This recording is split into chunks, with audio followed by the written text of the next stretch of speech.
Hello everyone, how are you doing? This is MD Tech here with another quick tutorial.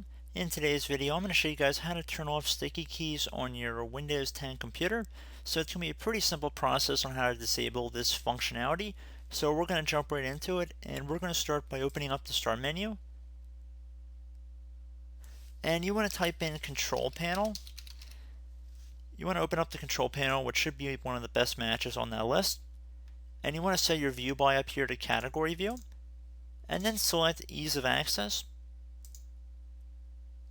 Select Change how your keyboard works, and where it says Turn on sticky keys right here, you want to uncheck this if it's currently checked, and then click on Apply and OK. At this point, I recommend that you guys restart your computer, and you should be good to go. So I do hope this brief tutorial was able to help you guys out. And as always, thank you for watching, and I look forward to catching you all in the next tutorial. Goodbye.